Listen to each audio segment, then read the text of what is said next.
If you want to gain thousands of Lumina in the fastest time possible, you are in the right place. I've spent several days optimizing the latest Lumina farming methods so I can give you the fastest and most efficient spots that will save you the guesswork and a lot of time. Following this guide will give you a whopping 2,300 Lumina per hour even after the latest patch. Like for example, farming the mini boss Clair Obscur over and over inside the monolith is the earliest spot that you can access in late Act 2 and can be optimized in the early parts of Act 3. So if you are looking for the earliest spot to grind for Lumina, then this spot is for you. And for you to access this spot, head back to the monolith and notice that the first flag near the entrance will not let you fast travel in our key location. Head inside the actual monolith, access the first flag in this area, and fast travel to Tower Peak. And this is going to be the starting point for this run. When it comes to the build, I highly suggest taking the time to follow all of my suggestions on the screen right now so you can replicate all of the strategies that I am going to show you later on. Key characters are Verso,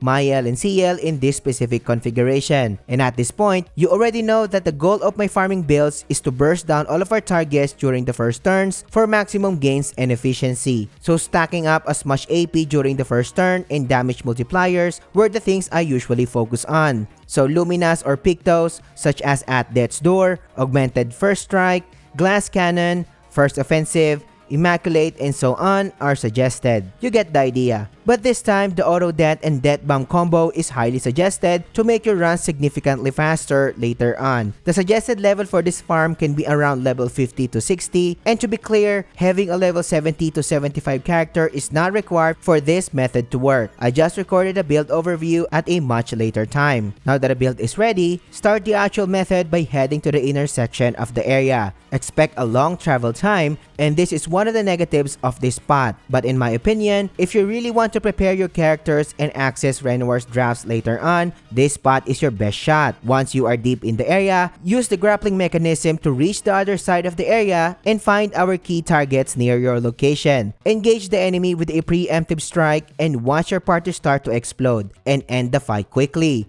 Once the fight ends, head back to the flag to reset the run by accessing the nearest grapple mechanism near you so you can rinse and repeat. Each Death Bomb run lasts around 1 minute and 18 seconds and gives you 11k chroma, 283k worth of XP, and 5 Lumina per run. Do this consistently in an hour and we are looking at 530k chroma, 13 million XP, and 230 Lumina per hour. Decent gains right there, and you can even use this spot to level up your characters on the side and be prepared for Renoir's draft while also earning Lumina in the process.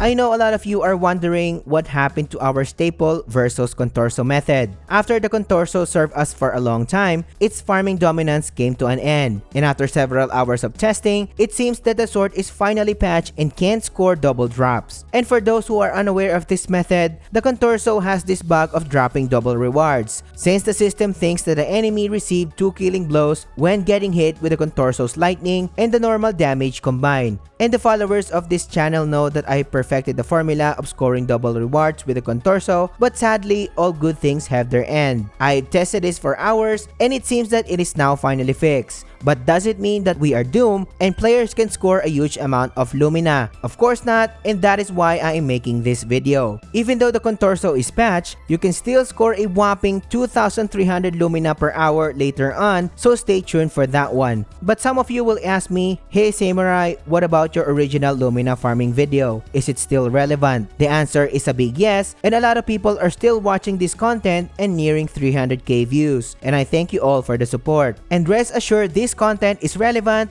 since all of the spots in that video have backup plans, just in case the Contorso got patched. I am making this new farming video covering the best Lumina farming methods currently, since I promised you guys that I will test it all again. So here we are. Plus, I have so many optimizations made to the original methods, so let's continue on the third spot. Renoir's draft is the second best place to grind Lumina in the entire game, allowing you to access multiple options to engage with. The merchant in Renoir's draft is always one of the staple farming spots when it comes to Lumina, allowing us to re-challenge the merchant over and over to grind Lumina. Find this location near the Seas of Old Lumiere, and you need SKS dive ability to enter the location. Once you enter the area, advance into the inner section of this level and find the golden tree and unlock it as our main checkpoint. From the golden tree, head to the wide area with the creations guarding a ramp, dodge them and access the ramp, and use the grappling mechanism to access the spot where the merchant is. I have 3 suggested characters for this method, and you can go with solo Mael, Lune, or Monoko as the main damage dealers or Lumina grinders in this setup. I'm showing the actual builds of each of the characters on the screen right now, so pay attention to them. Try your best to copy the setup up to the tiny details if you want to replicate my results later on. The concept of these builds are pretty straightforward, where we load all of the relevant damage multipliers so our key characters can one-shot all of our enemies in the upcoming methods. Once the builds are ready and you pick your main character, challenge the merchant to a fight, and for this example, I am using Mael. Once the battle starts,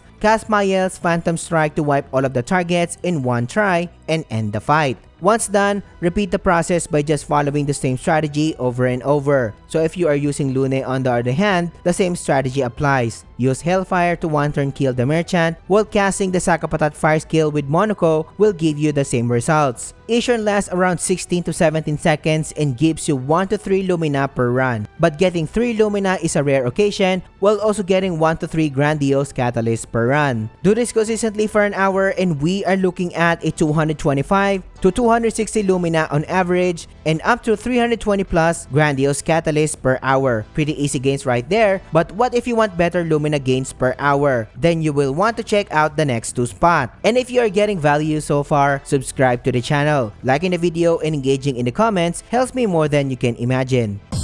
The creations in Renoir's draft still holds the title of the second best farming method in the game. This method will allow you to overpower and farm the creation enemies in the area, giving you as many as 4 Lumina gains per run. Pretty much better compared to the merchant spot, and it is less repetitive compared to the previous spot since you will be following a specific farming route. Nothing changes in the build, so pick your best character that we just built in the previous method. That's Mael, Monoko, or Lune. Once you are ready, start your actual method by running towards the nearest creation pack and doing a preemptive strike. I'm using Mael for this one, and once the fight starts, cast the Phantom Strike to overpower both of the creations and 4-legged Nevron for this initial fight. Mael can finish them in a 1-turn kill, and once the fight is done, head to the second pack of creations near your current location. Casting the Phantom Strike on the get-go will severely damage both of the creations in this fight, allowing you to 1-turn kill everything. Once the second fight ends, do a 180-degree turn and head back to the flag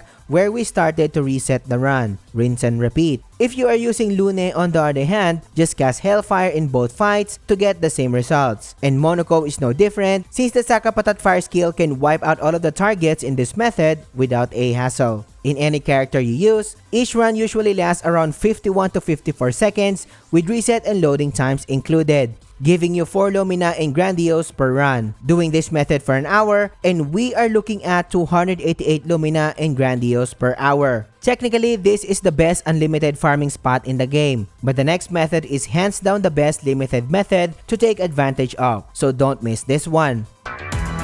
What if I told you that you can get a mind-blowing 2,300 plus Lumina in an hour of consistent farming? The Chromatic Danseus is still hands down the best overall Lumina farming spot in the game, even without the Contorso glitch. This spot gives us the ability to do so by killing the Danseus minions over and over. And the reason why this method works is that whenever you take out the Danseus minions, she will just replace them with another 2 lesser Danseus. Each of the lesser Danseus can drop 5 Lumina per kill, and you can see here that this method will allow you to kill the said minions in a few shots, allowing you to get a steady stream of Lumina per minute. People who watched my original video already know the strategy to make this method work, but I mentioned that I would be showing a better version, right? Yes and yes, and in this updated method, you will have the ability to produce an infinite number of shields. You can tank whenever the enemy throws at you without the need for dodging or parrying. Gradient attacks can harm you, even the burn status can stop building. Find this spot by going to Old Lumiere and starting from the entrance flag. Head to the inner section of the map past the merchant. Head past the building where Monoko cut the building in half and head straight to the right. following the pile of rubble that will lead you eventually to the train station ruins flag. Jump to the nearby ledge and follow the straightforward path. Not for long, you will be seeing the chromatic Dancius guarding the area. Right off the bat that I'm telling you that this setup requires a heavy amount of Lumina, so I highly suggest farming in the previous spots that I just covered in this guide, so you can stack up the required Lumina in no time.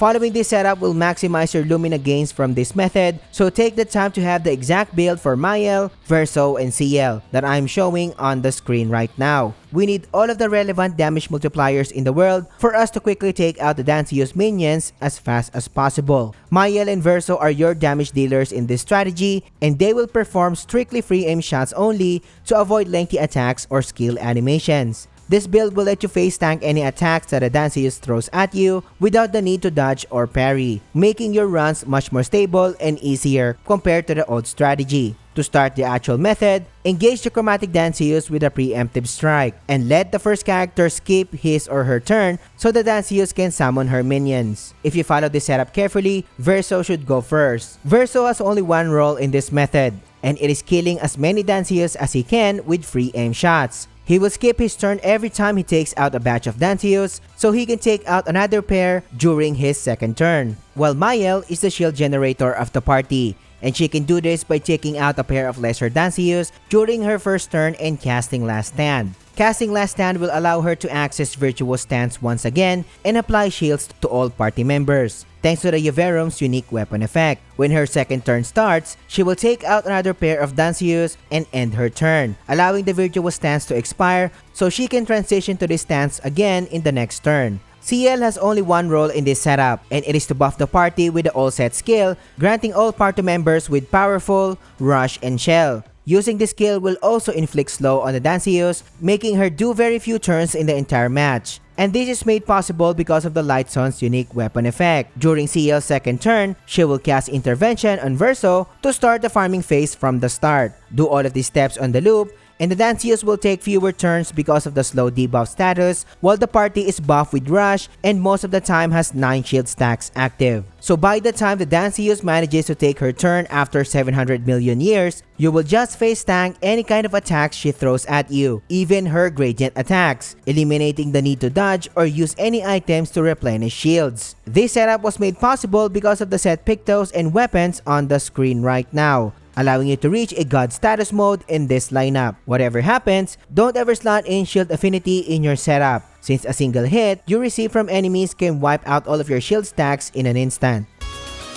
Avoid hitting the chromatic Dancius at all costs to preserve the run as long as possible. So you can prolong this method as long as you want, but in my case, I don't push to the limits of 1 hour and 20 minutes. It is because every time you kill a lesser Dancius, it leaves a particle effect residue on the ground, and this accumulates over time. 45-minute runs are the safest so far, at least in my experience, while 1-hour runs have the chance to crash. Unfortunately, Sandfall hasn't fixed this issue yet, but in my experience, even if the game crashes after 1 hour, the autosave still records the progress, leaving you with the Lumina reward, and you can see this in your Lumina menu. Here comes the fun part. If you follow the build and strategy carefully, you are still expecting more or less 2,375 plus of Lumina in a full hour of consistent farming. In the past, the Contorso glitch would allow you to achieve 3k plus of Lumina per hour, so you are only missing 700 plus of Lumina in the recent update. Almost 2,400 Lumina per hour is still an insane gains. So even though this method is just one time, it is easy to see that this is the best method in the game if done properly. Pick the best method that works for you and farm Lumina like there's no tomorrow. But what if I just started Act 3 and you are wondering what's the fastest way to progress? Click on this video and I will catch you on the next one.